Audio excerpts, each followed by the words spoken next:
Evelin rääkis teile siin hommikupoolses osas kõiksugu muudest eranditest, et siin läbi käisid sõnad Rechtsanwalt ja Barrister ja mis need olid seal, siis need rahvusvahelised teenused ja kõik muu selline huvitav. Mina räägin siis ühest sellisest erandite grupist, mis on koondatud uues RHS-is paragrahvi 12. Paragrahvis 12 on tegelikult kaks natukene teineteisest erinevat erandit, ehk siis klassikaline sidetehingu erand oma erinevates variatsioonides ja niinimetatud hankijate vaheline koostöö. Ma olen need pannud siin ühte presentatsiooni, kuna puudus vajadus neid kuidagi eristada. Võtan endale stopperiga kõrvale, et te saaksite lõunale õigel ajal minna.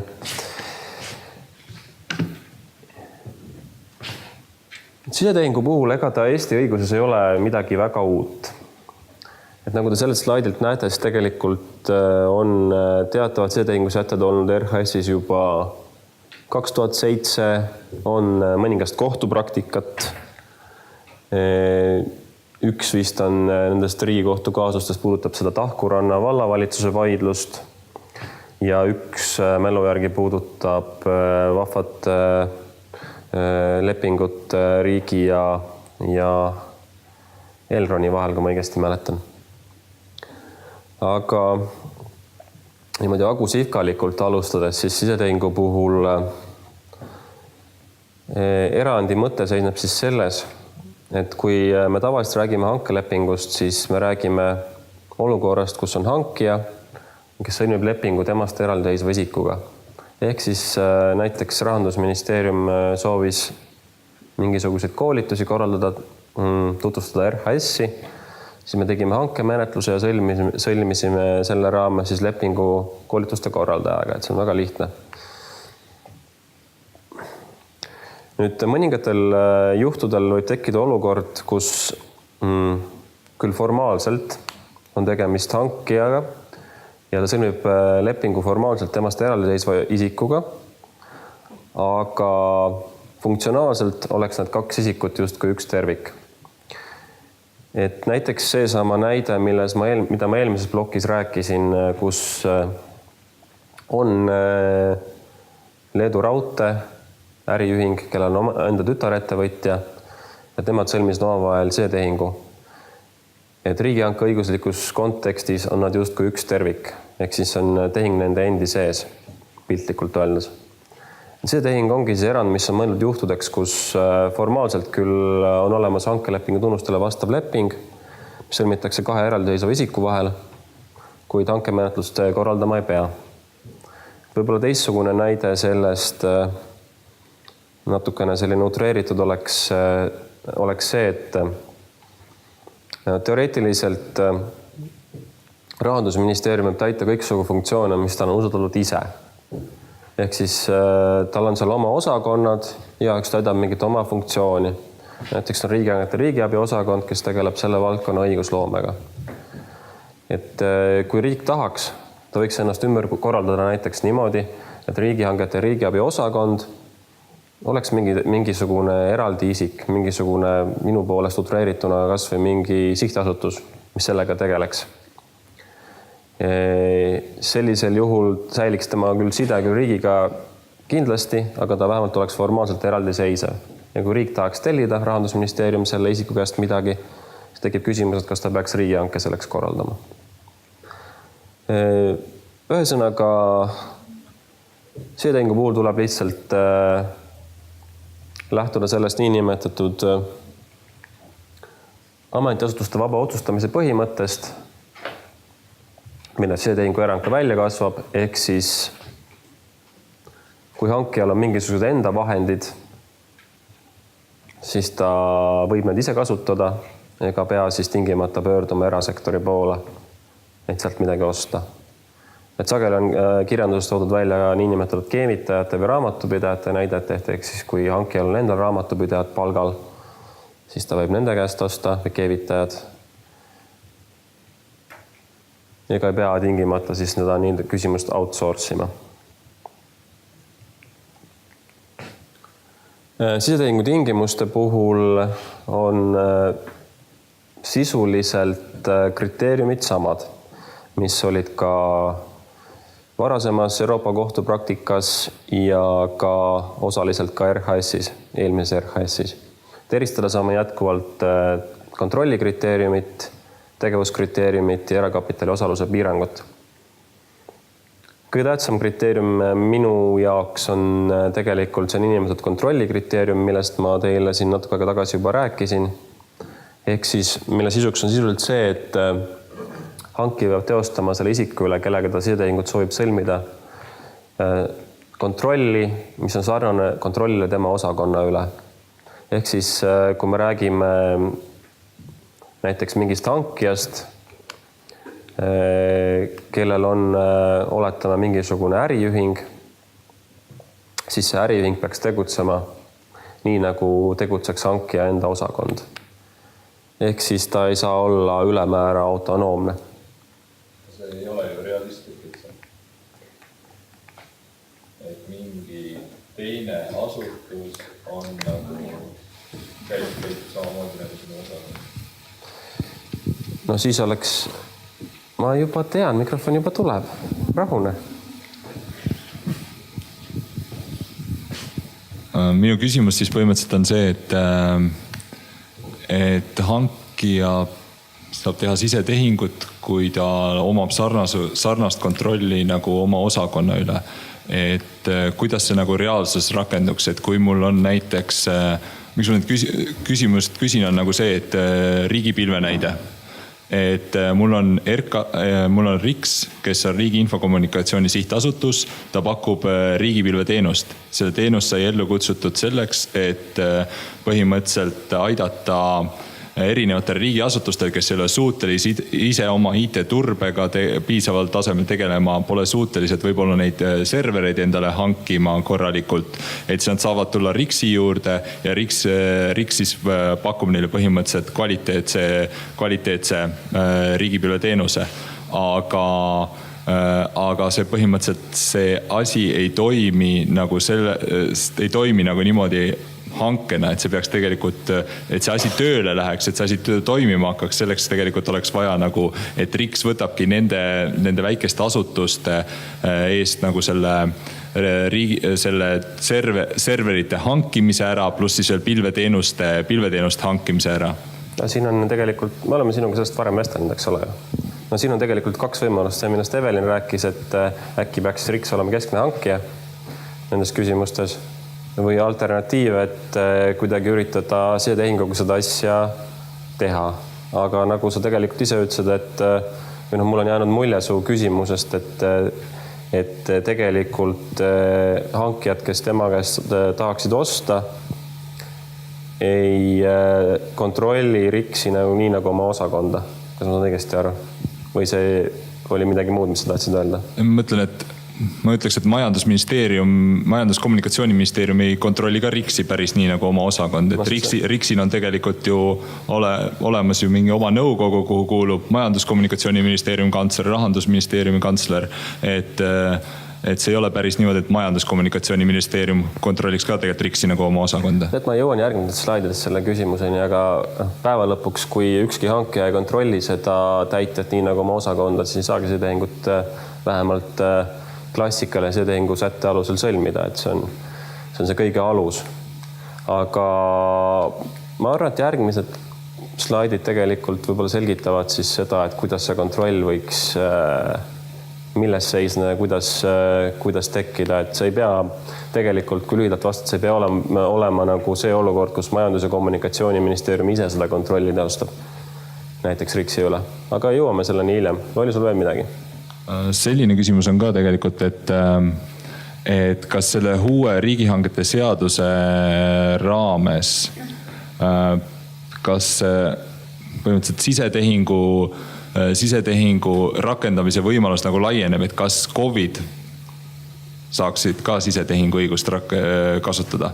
Ehk siis, et näiteks võtame selle sama riigipilve puhul, et oletame, et selgub ikkagi see, et meil on võimalik seda kontrolli RIX-i üle teha nagu oma osakonna üle, et kas siis KOV-id saavad ka sisetehingu raames seda teenust kasutada? Siis me jõuaks olukorrani, kus me väidaksime, et kohalik omavalitsus teostab RIX-i üle kontrolli nagu oma osakonna üle, eks ole? No ütleme, et nagu kohalikul omavalitsus on, neil on üldiselt mingi katusorganisatsioon, et me ei hakka nagu nii ükshaaval neid. Aga see katusorganisatsioon ilmselt ka minu mõttemalli hästi mahukonstruktsioon, mu esimene haridus on tegelikult avalik haldus, et ma kujutan ette seda haldusorganisatsiooni, et natuke raske on mõista sellist lahendust, kus kohalik omavalitsus või nende mingisugune katusorganisatsioon omab mingi riigiasutuse üle kontrolli, nii nagu oma osakonna üle. Ei. Et ma arvan, et sealt see piir jookseb, et seda on nagu natuke raske juba põhjendada selle alusel, et me oleme põhiseaduse pinnalt eristanud riigi ja kohaliku omavalitsuse ja väitanud, et kohalikul omavalitsusel on autonoomia. Ja nüüd me justkui ütleme, et riigiasutused on kohaliku omavalitsuste poolt kontrollitavad nii nagu oma osakonnad. Võib-olla mitte selle erandi alusel, aga ei saa välistada mõnda teist erandit. Või siis me jõuame järgnevate slaidile ka teiste tegelikult teoreetiliste konstruktsioonideni, et ma täielikult ei välista, aga ma nagu ei julgeks nagu öelda, et mõni kohalik omavalitsus kontrollib siis RIX-i või kas või nende kohaliku omavalitsuste ühendus. No ilmselt seda kontrolli nagu see ei olegi nagu võimalik, aga pigem ongi nagu, mu küsimus on nagu tuleneb sellest, et nagu läbi selle me tegelikult saame aidata kohalike omavalitsuste täita oma funktsioone paremini ja toimetada paremini. Aga et kas uus riigihangete seadus nagu annab mingid selliseid võimalusi? Ja, ma võin sellele vastata võib-olla mõne aja pärast, et läheks paar slaidi edasi. Ja siis ma räägiks ühest teisest erandist, mis võib-olla võiks kohalduda sellisel juhul. Et kas kellelgi veel siiamaani? Mul on mõned ilusad joonistused ka, et ma võin neid ka näidata vahepeal. Kontrollikriteerium ehk siis nii nagu oma osakonda tegevuskriteeriumi puhul see on just kui kontrollikriteeriumi jätk ehk siis direktiivist ja uuest RHS-ist lähtuvalt, kui varasemalt oli see tegevuskriteeriumi mõõdupuu selles, et vähemalt 90% selle isiku tegevusest peab olema siis hankijale suunatud. Siis nüüd on vähendanud seda 80%-ni.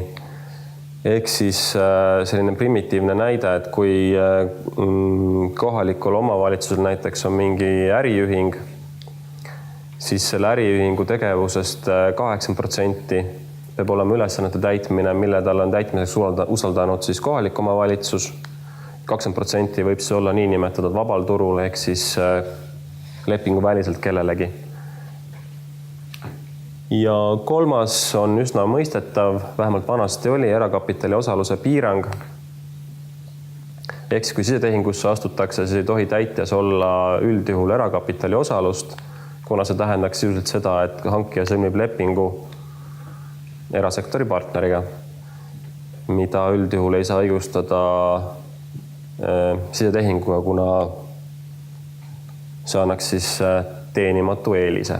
Et siin on teatavad erisused, mis tulenevad direktiivist ja mis Eesti kontekstis tõenäoliselt mingisugust suurt tähendust ei oma, ehk siis see vahva kontrolliõiguseta ja mitte blokeerivad erakapitali osaluse vormid, aga ma saan aru, et see on pigem selline Suurbritannia ja Saksa liitvabariigi teema, mis puudutab väidetavalt ka töötajate osalust.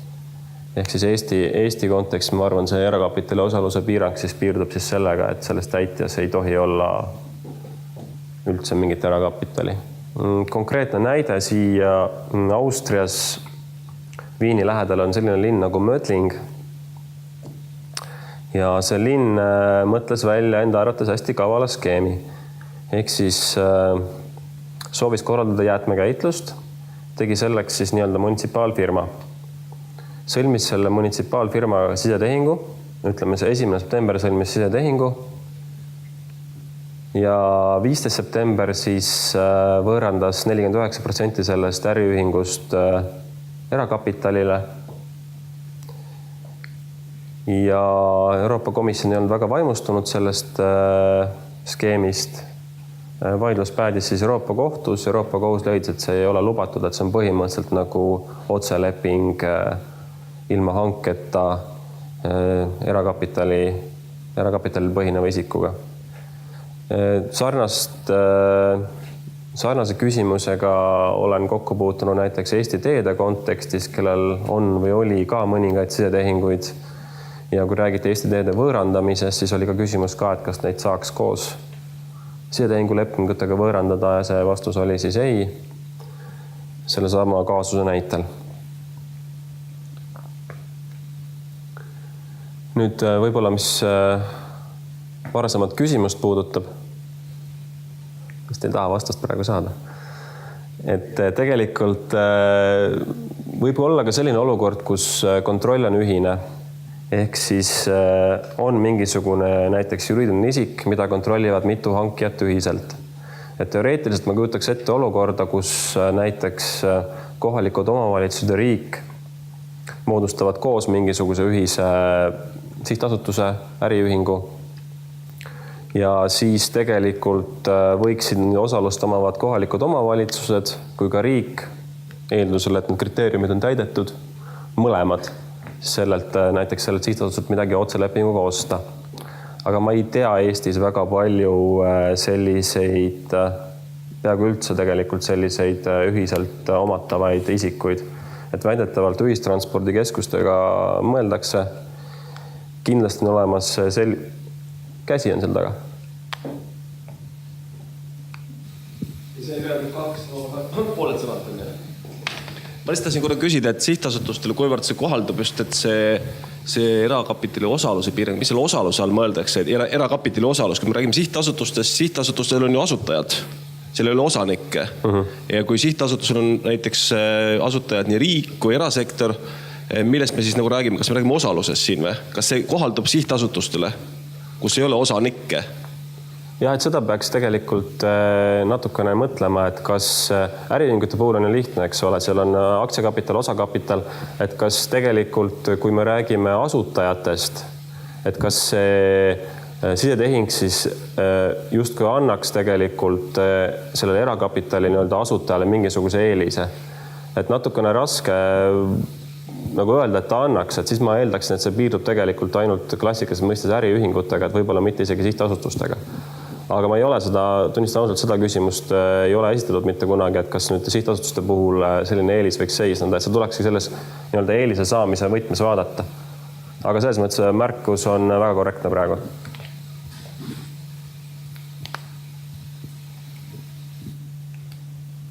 Siis nendelt 2 või 3 järgmisest slaidilt saate infot selle kohta, et mina ei ole kunstikoolis kunagi käinud. Aga sellel slaidil siis tegelikult olen püüdnud joonistada teile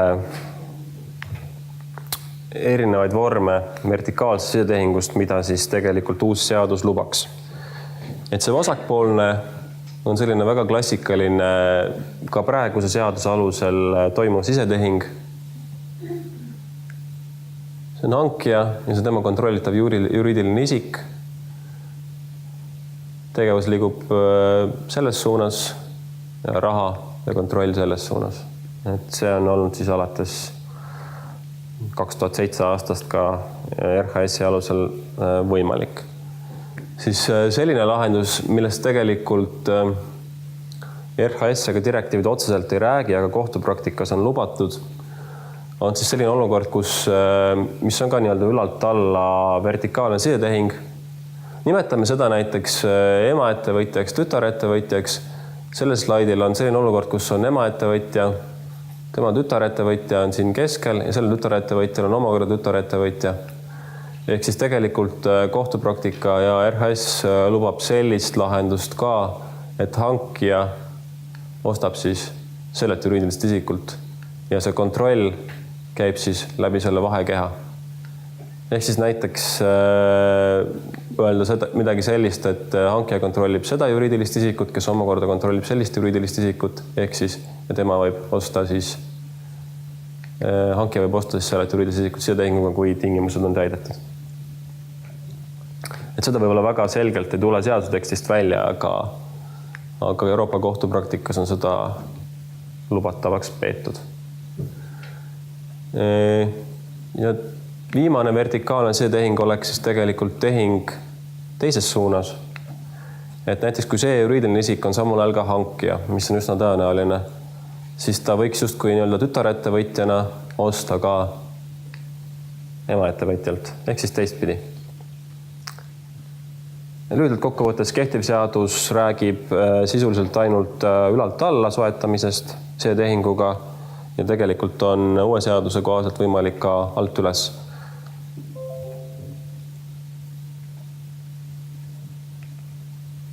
Uuendus, mis RHS-ist tuleb sidetehingu puhul ja direktiividest, on niinimetatud horisontaalne sidetehing.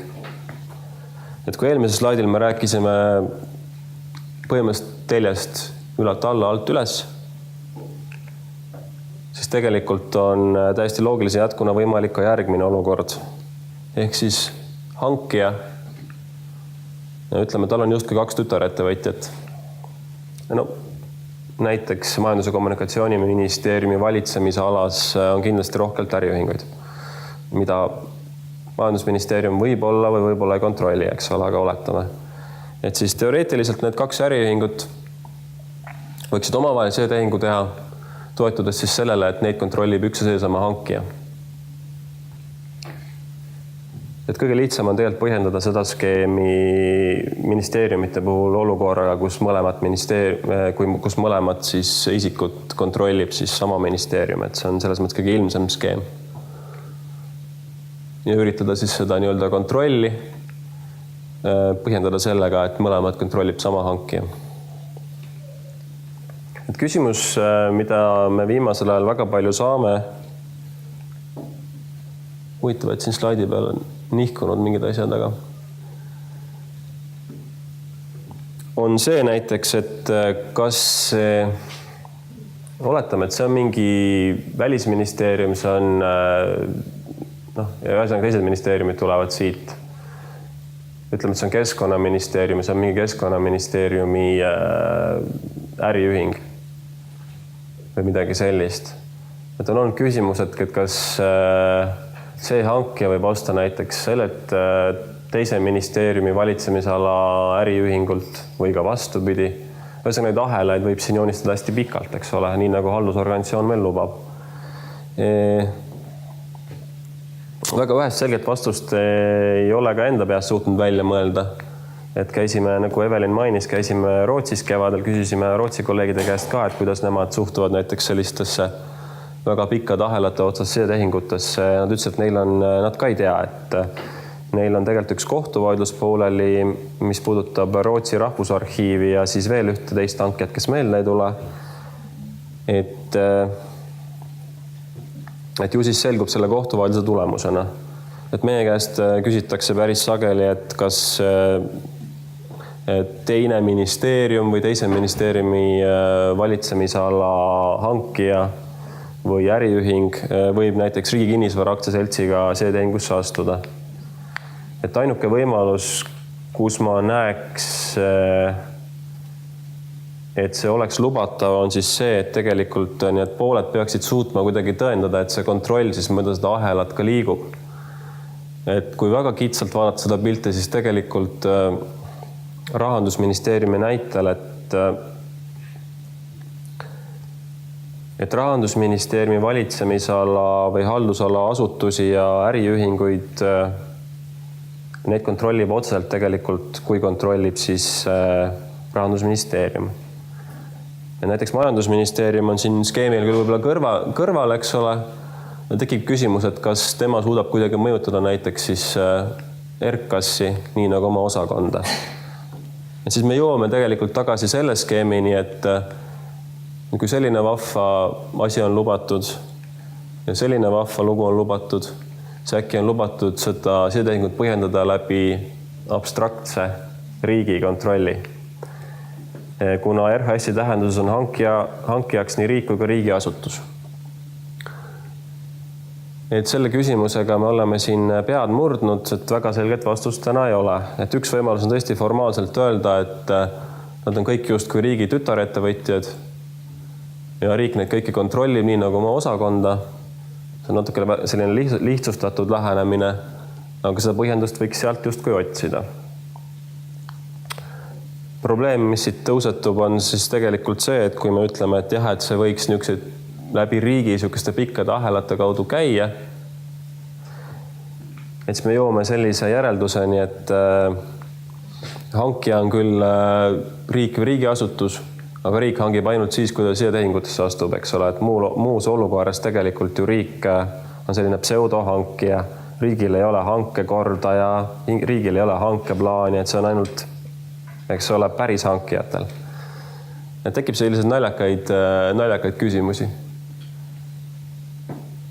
Et nüüd, kui sinu küsimus oli ka nagu selles natukene, kui asetada siia skeemi, eks ole, et värskendama mälu, et seal oli... Üks riigi infokommunikatsiooni sihtasutus kulub MKM-i. Jah, ütleme siis see, on ju. Nii. Ja näiteks, kas tema juurde saaks tulla RMIT? RMIT on siis teise ministeeriumi... Rahandusministeeriumi mingi IT-asutus. See on asutus, ta on eraldi hankija. Ja siin ütleme, et on see, eks. See on Justiitsministeerium, see on RMIT, see on... Mis asi ta oli? RIX. Need on nii palju, ma ei saa aru, miks need kokku ei panda. Nii, see oleks siis... Ja RIX tahaks osta temalt või vastupidi? RMIT tahaks osta siis RIX-ilt. Nii, selline soetus tuleks teha, on ju. Võiks natuke teistsugused nimed ka neil olla, siis oleks lihtsam. Üks võimalik tõlgendus oleks siis see, et see kontrollisuhe läheb siit niimoodi, läheb siia, läheb siia, läheb siia ja siis läheb siia. Paberil on see võimalik.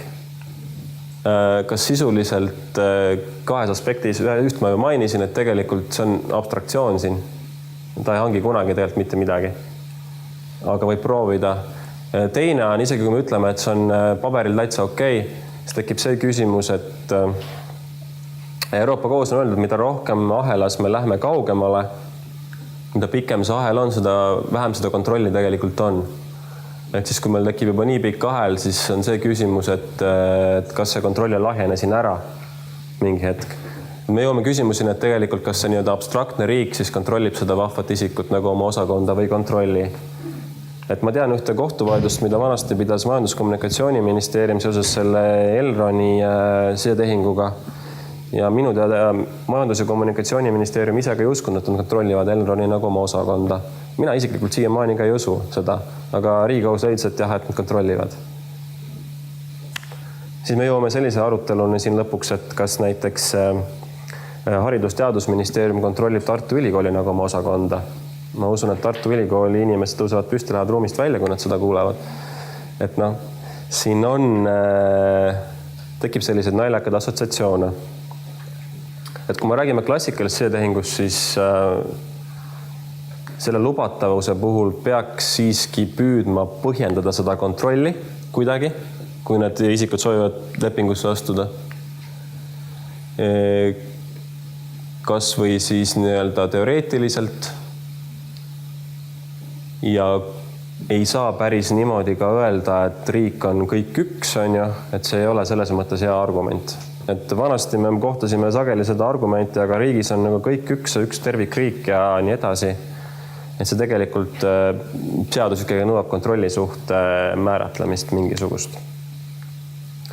Ma võib-olla ühe näite teeksin siia veel, et kui soovitakse, ütleme, et see on mingi riigiasutus, see on teine riigiasutus, nad ei ole eraldiseisvad isikud näiteks. Sageli tuleb ka ette, mis see justi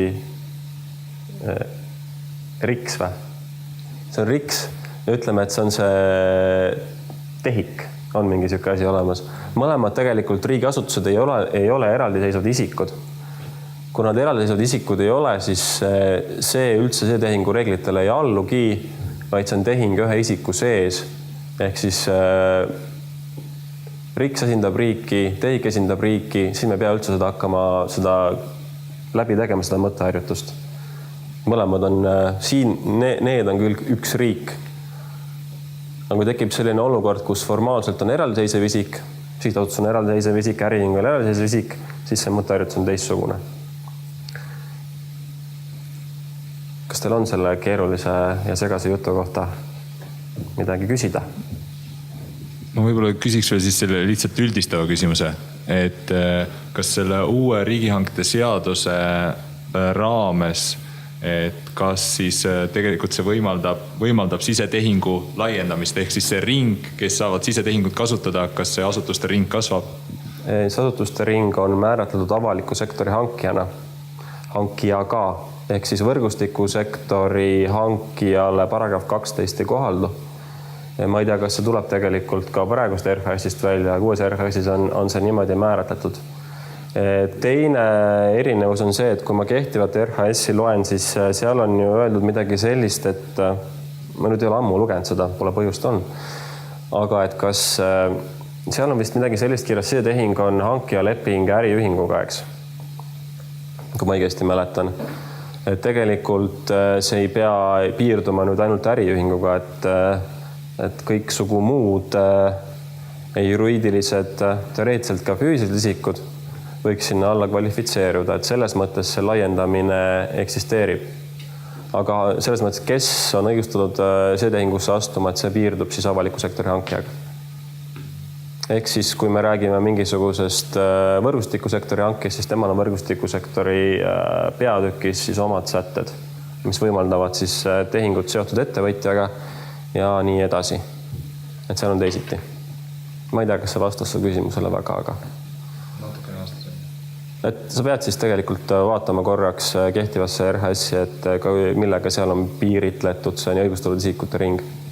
Ma peast ei tea. Et põhimõtteliselt nagu uue riigihangete seaduse raames nagu nii palju saab teha sisetehingu kasutamist laiendada, et kui mul õnnestub ära põhjendada see, et mul on olemas kontroll selle asutuse üle nagu oma osakonna üle, et kui ma leian sinna sellised põhjendused taha, siis võib ka tegelikult KOV tulla ja kasutada seda sisetehingu raames. KOV-i puhul me räägime, et üldiselt KOV peaks siis kontrollima kedagi nii nagu oma osakonda. No see skeem on tehtud tegelikult natuke selliseks riigikeskseks. Et teoreetiliselt me võiksime öelda, et kohalike omavalitsuste puhul ei ole seda abstraktsiooni siin üleval, ma arvan. Et siin me räägime 1 kohalik omavalitsus, 2 kohalik omavalitsus, 3, 4, nii edasi. Et kohalike omavalitsuste puhul oleks raske seda klassikalist sisetehingut niimoodi üles ehitada, kuna neil puudub selline ühtne katus. Et ma ei tea, see on Harku vald, see on Tallinna linn, eks ole. Neil ei ole seda siin nii-öelda ühist kontrollijat peal, et nemad peaksid siis klassikalise sisetehingu puhul tegelikult, kui nad soovivad sellist keerulisemat skeemi, näiteks tegema ühiselt kontrollitava juriidilise isiku. Vaatame, äkki läheb slaidid edasi ka. Et sellest ma ei hakka võib-olla rääkima. Näiteks siin.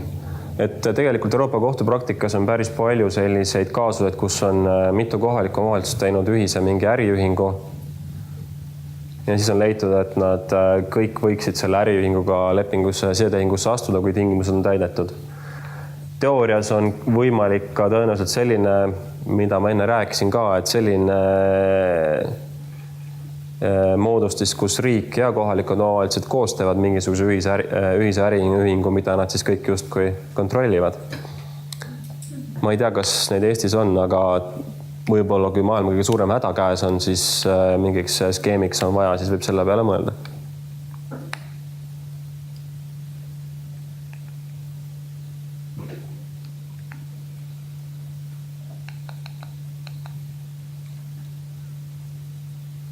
Libiseks siis natukene üle siit